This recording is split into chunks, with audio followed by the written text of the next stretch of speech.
Hi, welcome to another Funhaus Hey movie. guys, thanks for tuning into my opinions on movies. I'm going to correct you on everything. Yo, I'm the new host, taking over. It's my show now. Once again, we're joined by Adam from yourmoviesucks.org. How you doing, Adam? Hey, I'm doing great. Welcome from Canada. You're here, and we're going to talk about movies. We don't know when this is going up, so this is going to be kind of a general podcast. We're going to talk about some of our favorite movies of the year, reflecting... I don't know. Does everyone have a personal list? Do you feel like we can talk about this for half an hour? Couple. Or should we just do Harry Potter? No, let's talk a couple about or we can start with Harry Potter if you want to get a cool thumbnail out of it. I'm the only one who's seen it, so it'll just be me telling you about Harry Potter too. Yeah. I'll give you 5 minutes. 5 minutes? 5 minutes on Harry Potter. All right. Okay. Harry Potter, Fantastic Beasts and Where to Find Them is a film directed by David Yates, written by J.K. Rowling. It's a continuation of the Harry Potter franchise, but it actually takes place 80 years before. And it's a cash-in. All right. The movie was almost entirely determined by the rendering power of the computers that they did use to make all the beasts. I didn't think it was a bad movie. Colin Farrell do his face. Were the beasts fantastic? You know, some of them were. Some of them were genuinely fantastic. The movie didn't focus nearly enough on the beasts, though. I'd say my biggest criticism was that it felt like they were trying to cram too much into it. Like, they knew that this was going to be a 5-movie franchise, so they just crammed shit in. I always like to point to Iron Man as a movie that is a movie that then they built upon to turn into a giant franchise. This is it feels like you're jumping in part 3, kind of, because there's so much going on, and a lot of it doesn't have anything to do with anything else, other than on purely surface levels that characters are in the same places at the same time. What's the general story? Just because I know nothing other than man with suitcase. Yeah. So Crybaby Redmayne is Newt Scamander. Okay. And he is a beast collector. Ready Edmayne. Yeah. He's a beast collector, and he travels from jolly old England to New York City with a magical case full of beasts. Even though we have established through a bunch of newspaper headlines at the beginning of the movie that the beasts are outlawed or on the process of being outlawed entirely in America and kind of on the process of being outlawed in England. And so it's kind of like, oh, what's he doing here? So he has to sneak around and do stuff. Along the way, he meets her, the brown-eyed chick, or I think her name is Tina. So it's short for some sort of stupid Harry Potter name like Portofino Tino. And then... Totinos. Yeah, Totinos. And she works for basically the FBI of wizards. Microwavis delicioso. And when she finds out that he is smuggling around beasts, she basically tries to arrest them. But when she goes to arrest him, the police are like, "Get out of here! You're not even supposed to be here." This is all happening simultaneous to Colin Farrell's character, who is a higher level FBI agent, doing sketchy stuff. 5 minutes now. With a We got a minute and a half left. Okay, you asked me what it was about, so I was just telling you. That's fine. Anyway, it's a lot of CG. The thing about this movie is, and this is kind of what's happening with a lot of AAA pictures, is that they are just disaster porn. Like, it's basically disaster porn, no better than a Roland Emmerich or a Michael Bay. Really? But for some reason, these films think that they're better than that. Because they're whimsical. Because they are whimsical, and there is whimsy that adds to it. But in terms of, like, writing and character, it's not any more developed than, like, Shia LaBeouf wants to get laid in Transformers 1. Like, it's really not that much more developed, despite the fact that they tell you it is. And that I had fun watching it. The third act is really good reward after a very slow first and second act, but it doesn't live up to the beauty and the enchantment of the other Harry Potter films. So I don't really know what's in store for this franchise. It's gonna make $1 billion. Needed more beasts. They probably needed some more beasts, and it would have been nice if the beasts tied a little bit more directly into what was happening in the greater Harry Potter world. Is this something for like people who are going to watch this movie and go, "Oh, it's young Snape"? No. Okay. No, they do kind of name calling for other things, but they have other whimsical things too. Also, it's filled with Harry Potter language. So if you haven't read the books or the encyclopedia and stuff, there's really long scenes where Ready Edmayne is going like, oh, it's a bluggery duggery, and he likes to eat flunge-glagabers, and you're just standing there staring, and he goes, oh, well, we'll get out of this mess. I'll just conjure a boogadoo, and it'll flop into a gerbergub. And I don't know what any of that means. So it's if really like confusing. Star Trek had entire scenes in Klingon. Exactly. okay. Exactly. Without subtitles. Okay, So I did see it, and if you're a Harry Potter fan, you're probably going to fucking love it. If you are the kind of person who just watched the Harry Potter movies casually, and That's me. yeah, and we're like, oh, those first three were really good, and then they got really confusing and weird. This is like jumping in at the point in the franchise where it's kind of confusing and weird. You appreciate the effort that went into it, but it really feels like they didn't have a story that needed to be told. They had a bunch of leftover computers that weren't rendering. So okay. How fetishistic is the setting? Because I feel like Harry Potter, Doctor Who, it all plays like BBC files basically. Yeah. All played into this weird, gonna stereotype, mostly feminine, nerdy subculture. It's kind of like the equivalent of dudes getting obsessed with anime in Japan. And now that it's in America, but it's also in sort of the retroactive romantic idea of turn of the century America with cute flapper clothes and policemen wearing gloves and dapper hats.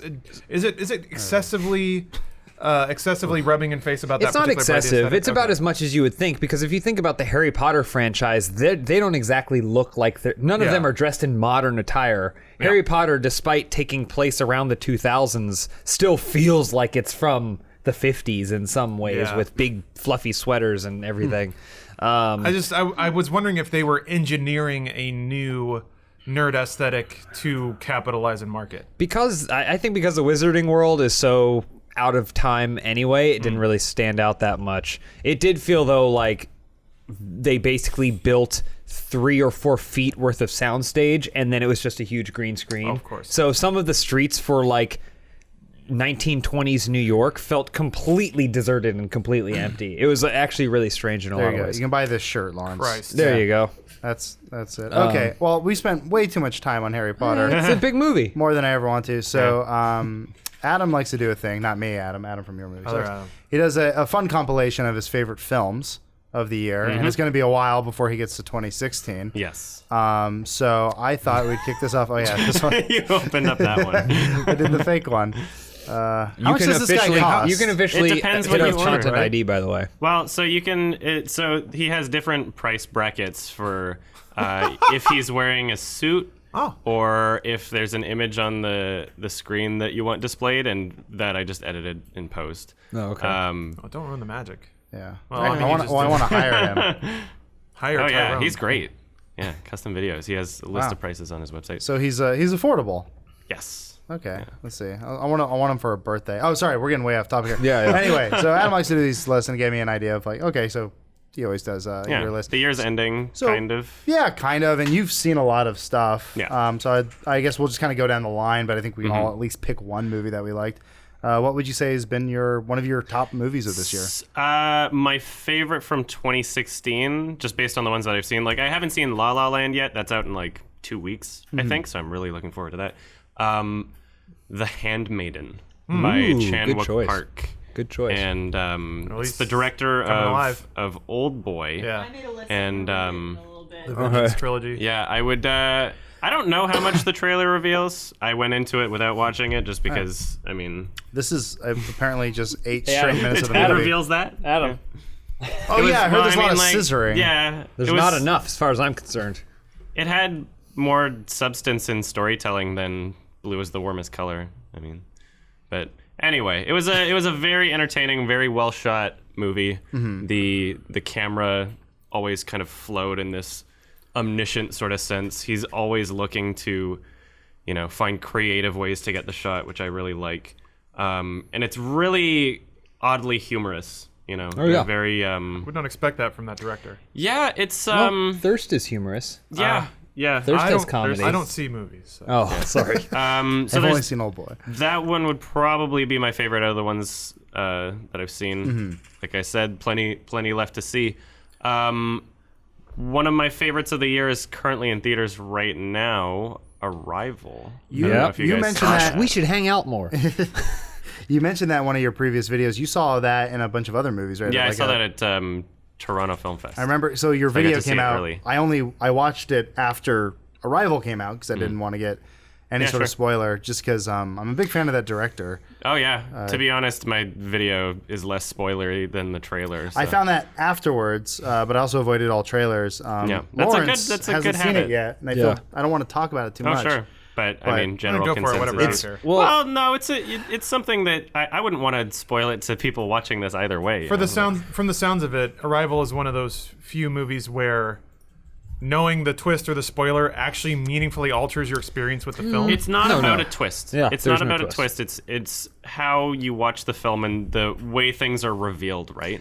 And it's the type of film that is technically science fiction, but it's more of like concept Philosophy? and narrative. Yeah, it does bring up a philosophical element. You know, it is like a make you think about the situation or what you would do in the situation or like what life would be like, XYZ sort of movie where it really just opens up. You know what I Lots to liked think about. about Arrival?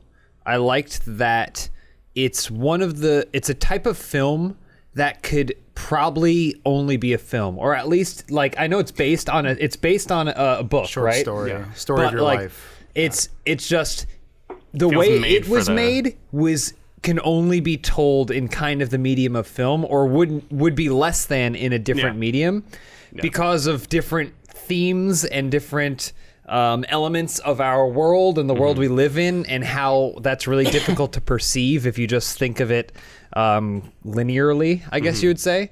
And movies are one of the things where you can put pieces in any order that you want them to and show two things Yeah. at the same time. And I think that's using really the cool. medium to the best of its abilities. How the film itself uses that medium very, very well. I also think it's interesting that you said The Handmaiden and Arrival. I think they're both probably would be on my list as well for movies, because these are movies where you take one of their major themes or points or motifs or whatever you want to say, and then that's kind of what the entire movie is. So like, I mean, without saying too much, this has a lot to do with teaching and learning. Yeah. And I felt like at the end of it, I felt like I had been taught and I had learned from just watching it. And then for The Handmaiden, we're making fun of the scissoring, but like You were. there, Celebrating. but there like are extended sequences in that are fairly graphic, like, and not graphic in a shocking nature, but just like, you know, it could be a softcore pornography scene if you wanted it to be. But that's the whole point. It's if you wanted it to be, and then one of the major characters in that movie takes things that could theoretically be history or art and turns Correct, them into yeah. pornography. So it's basically like putting you in the position of a character who you're supposed to find morally like apprehensive. But then it does it to you, and I always like when Yeah. movies like at the end you're like, "Ah, shit, you tricked me." Like, Yeah, I like thinking about it in that way. I can't wait to see it again. Honestly, it's, Yeah. It was a weird thing because last year my favorite movie was probably Sicario. I can't really think of anything that I enjoyed more than that. And then of course the same director comes along and somehow knocks out another amazing movie like within a year. Ooh, hello. So yeah, I think it's definitely a movie that's worth seeing. And I don't want to say any more because Lawrence is here and he hasn't seen it yet. And I really want him to see Also, it. people are watching. Well, there's no, a lot of there's- people. Yeah, why? There's no. We There's don't no have benefit to to go it, yeah. really into detail about. It's spoilers. a We would scenes. end up having to just tell the entire Exactly. story. Yeah. But which It's isn't just saying really, it's worth watching. for I mean, sure. if you have to lay it out for somebody to go see it, they probably weren't going to go see it anyway. So I would say the less you know, the better. Yeah. Honestly, Amy Adams is having a good year. She doing is good. Nocturnal having a good Animals was another one that I really enjoyed. You mentioned that one. I do want to Um, actually see that. It's very different. If you've seen Tom Ford's first film, A Single Man, it's still different than that. But I mean, I don't know.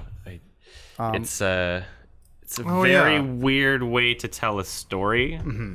what, Nocturnal Animals? Yes. Okay. Yeah. It kind of gave me a weird like Neon Demon vibe, which also came out It's this year. not and I that was unconventional. yeah, that movie was. Did anyone see Neon Demon? Yes. I really wanted to. I missed it. It was in theater for like a week and Yeah. a half. It's- I didn't trust it. Same director as Drive Yeah, and was like, Winding Refn. yeah, he's Only Dog Forgives. only dogs for. Which Dog is Michael. I didn't hate that movie. I watched it kind of recently for the first time, and I didn't. I think kind of was- hated it. It helps if you're slightly intoxicated, I guess. That's Well, Lawrence is I usually get it. I just- his key It's- to. That was the point where Nicholas Winding Refn was like, I made Drive. I'm a genius. Yeah. And then his ego inflated so big that he came out with that movie, and like every frame of it just breathes this like, I am important. Everything in this movie is important, without really delivering on it. Well, you know, it's like the textbook definition of pretentious to me. He shows you something. Well shot. Yeah, he shows you something, but then he holds on it so long while he's asking you, like, isn't that cool? Isn't that Yeah, a cool it's- shot? Look, there's a guy in a wheelchair. Hold on, I'm gonna get a little closer. Real slow. One of the saving graces shot. of Neon Demon was that there was a comedic element, and I never got the impression like, oh yeah, this is super serious. Like, take it as seriously as you possibly can, and that's part of why I enjoyed Neon Demon, is because it kind of made fun of itself at times. Yeah. One movie that I just saw very recently, the new M. Night film. Split. Ooh, boy. Right, what is that So called? it's Split, yeah. Okay, And so I saw the a trailer trailer for looks this. like garbage. The trailer looks like trash. But here's the biggest twist of all time. Oh, okay. Oh, It was actually a good movie. okay. Really? It was actually, Alright. and I'm one of his like I have toughest always- critics. I think people would say. I'm actually one of his weird supporters. I feel like he's made too many good movies that were like could not have been accidents. That I don't know what happened, but he's still got the talent and he's still got the know-how to make good film. So it's just Yes. been a weird decade for M. Night, and I've been waiting for him to make another movie that's like, oh, there it was. Why didn't you just do that for the last 10 People years? Yeah, thought it's that's what the 2016, that's why. visit was going to be, and people said, "Oh, the visit's actually pretty good." Oh yeah, they were saying that was his redemption. When No, I thought it wasn't good. Oh yeah, it It wasn't good was at all. Annoying. It was a unbearable. movie. It was as though he was like, I'm just going to wait 10 years until people forgot all the previous excuses used to justify found footage So- films and then make it again. Okay. So he made a micro budget film, right? That was the visit, and to make the film better, you would think that he would use the same types of cameras costuming. that the kids are holding, but instead he used like gigantic, movie quality red cameras. It's Yeah. like it makes it worse. Just We can't post-process. believe- No, yeah, no like- problem. Yeah, We'll even just so, pose it it's up like, in After Effects. why It's would okay. you like? You're making a micro budget film. Why would you spend more money on cameras that are going to make the film look worse? Because we're not supposed to believe that it's a movie Yeah. production, right? Like you're missing the point. Anyway, Split, despite plenty of things being kind of wrong with it, there's always a really well thought out and good excuse for it. That's so good. there's like, I can think of, and I'm not going to specify, but I can think of at least 3 or 4 different elements in the film that at one point I was like, why would this character do that? Or like, that doesn't make sense. And then later I would realize, oh wait, it does make sense. Like there's an excuse for each little annoyance somewhere, and that is something that I've not seen in an M. Night film in a long time.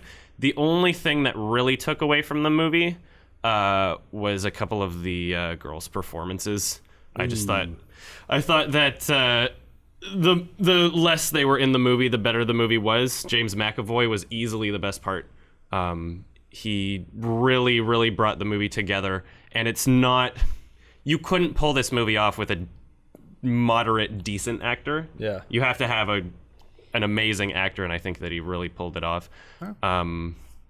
So you actually recommend we go see it? I would, and I would also recommend. What was that, Nick Cage? I would also recommend seeing it as soon as possible, because it is People will ruin something it. that could potentially be spoiled. Okay. It would, if you can avoid any kind of internet research or conversation on M. Night Split, that would be recommended. I don't want an answer, but I feel like a lot of people would say a movie like this will live and die based on its like twist. I don't want to know if there's a twist. I don't care if there's a twist. That to me just kind of ruins movies. I guess that's been my perpetual fear of a Shyamalan movie is, yeah, we're done talking about It's it. Well, you pretty much already verified there is one. Yeah. well, there's spoilers for sure. I see. Yeah.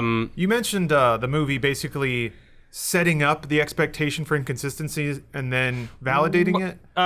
Is it there- sort of a mind game with the viewer then? Like they're injecting little rough spots and then smoothing them over? potentially. Okay. It depends on how you view the film and with what lens you view things that are happening, and that's as Okay. specific as I can get. But what I do want to mention Is it is he unreliable was narrator territory? no, No.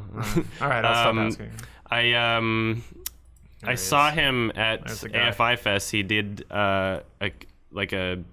he introduced the movie and did a little discussion afterwards. And one of the things that he mentioned, which I kind of want to give him a little bit of credit for, even though it's not, I mean, part of what he's saying just doesn't make sense. But so now both The Visit and Split were produced by Jason Blum, who is the producer of every really shitty, awful ghost paranormal movie we've seen in theaters in the past 5 years. But he also produced Whiplash, Okay. which is great.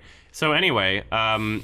Night's new philosophy is that if he works on smaller budget films, he's able to bring more out of it, in a sense of one of the examples he listed was reshoots. So with a small cast and crew, if something that he thought looked bad in the film needed to be reshot, it would be easy enough to just get a few people together and be like, okay, we're going to go film for like 3 more days. Everybody gets it off their schedule. Whereas he was saying with all of his higher budget, big productions, doing reshoots, that you have to request for, Will a significant and Jaden amount to, like, more budget. come back from their secret island. Yeah, it depends how many extras are in the scene and blah, blah, blah, blah, blah.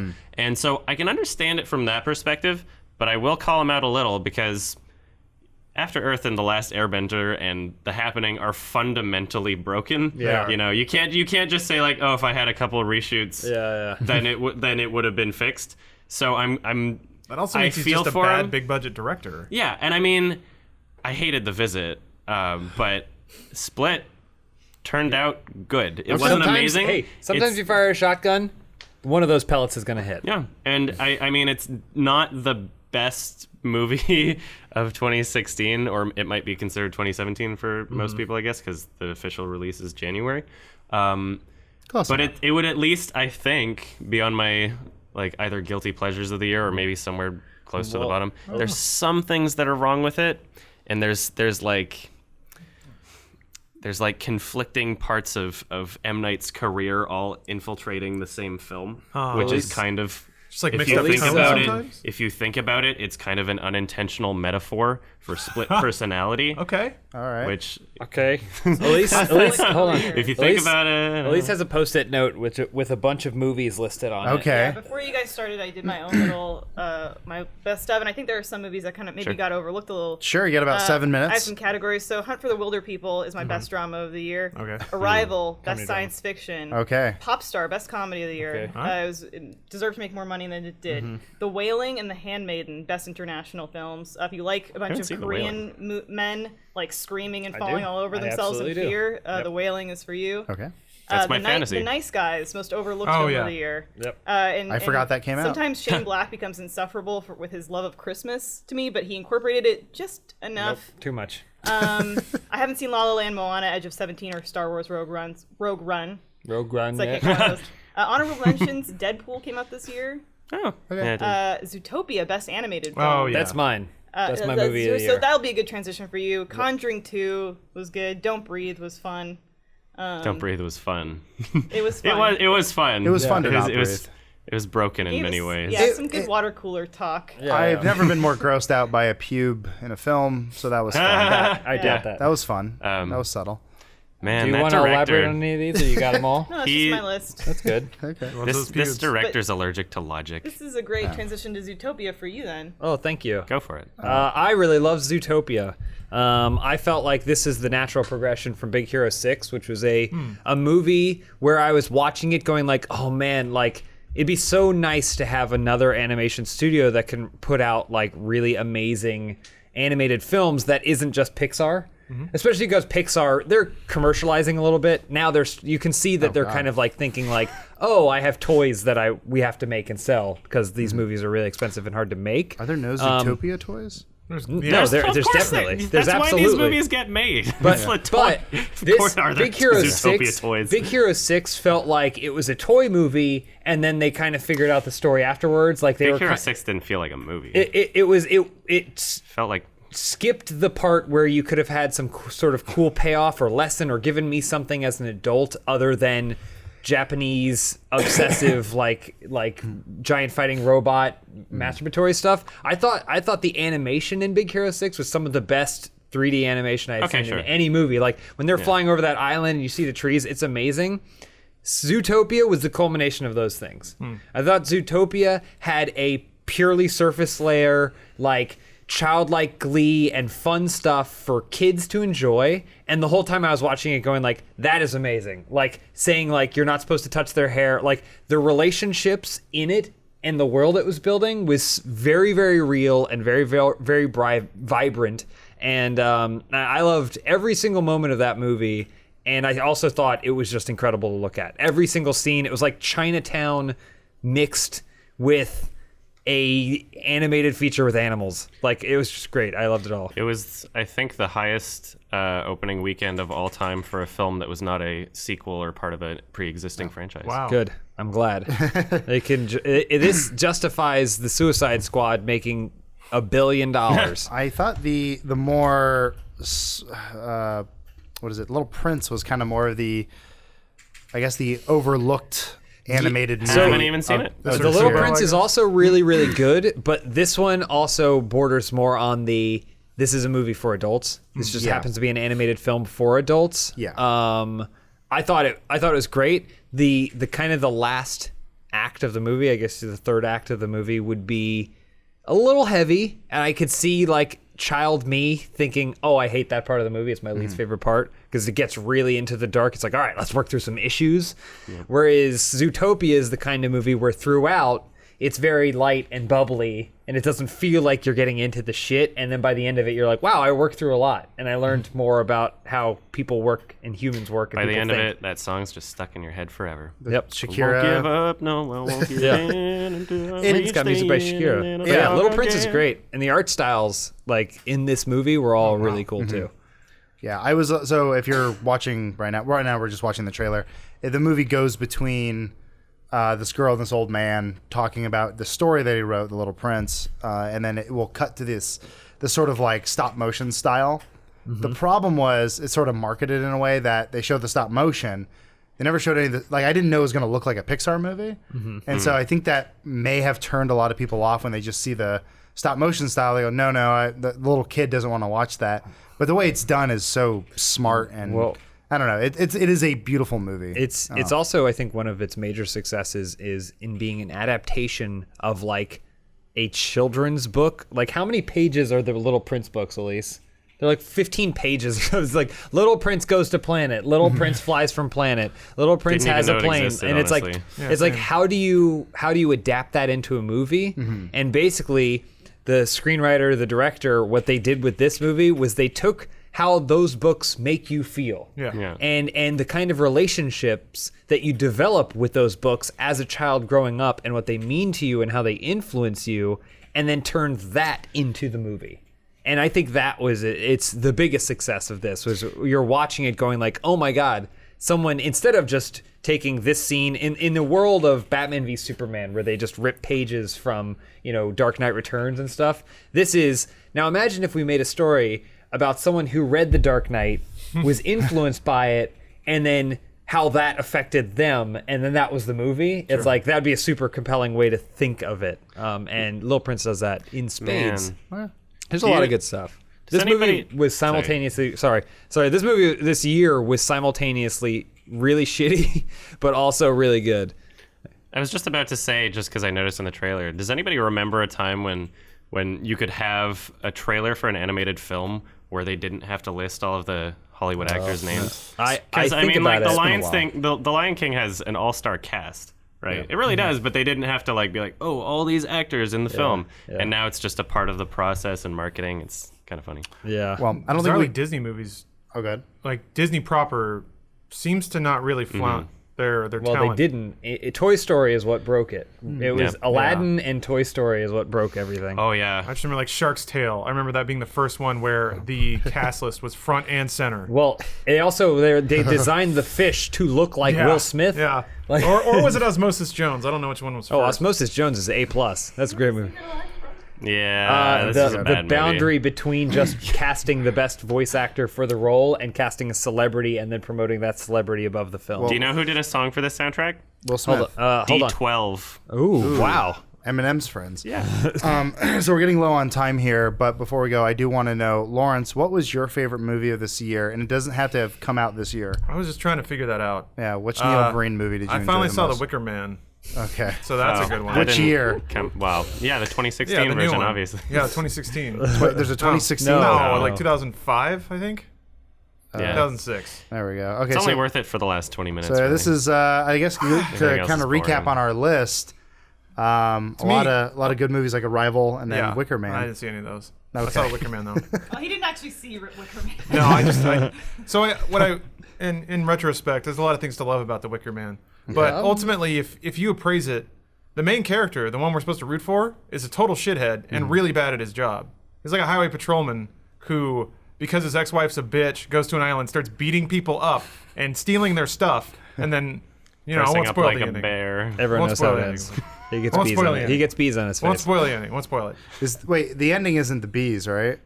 I mean, that's That's part of the it, ending. yeah. That's right. They I put don't him, think they it's put I him said in I wasn't going to spoil it, Adam. they put him in a Wicker Man and they burn him for being a virgin. Well, it's just that was the weird. original one. Yeah. because it's there was a point in the film where I was like an hour in and I just mostly been bored, and then I realized they were trying to make a horror film. Like it was Oh, yeah. supposed to be the slow creep of dread, but none of it was dreadful at all Yeah, because it just there's- wasn't lit properly. Nothing was entirely spooky. There's a lot of horror movies There it where they just go with the idea of there being tension when nothing's really happening. Yeah. Like The Strangers. Like, nothing's really happening. There's a banging at the door. That's it. Scary. Okay. Well, I think that's going to do it for us today. Adam, thank you for joining us. Thank Yeah, you. thank you. Lawrence, thank you Great for being watching here. The Wicker Man. You're the bravest one in the room. I'm I truly a hero. have a few more things I'd like to add about Harry Potter too. So You'll have can to we tune switch- in oh, next time if and when this becomes a regular show. Look how white his teeth are. Which This was his turning point, man. He was losing his hair, but he was still trying to comb it up. And then next, I think, was his next film, which I have yet to see, but I will after seeing Wicker Man. So. if you would like to see more of this show, please let us know and check out Adam's channel in the link Bullet below. dodge. We'll see you guys later. Bye. Peace. It's just strange that I've never heard anyone boo after a movie. Oh, I have. Really? Oh, yeah. For what movie? Yeah. Paranormal Activity 2. They booed it? Oh, yeah. At the it was end of- great. It was so funny. It was Wow. the funniest experience. Was it just for me. one person going, No, boo? it was a packed theater of Okay. people that were like laughing the entire movie.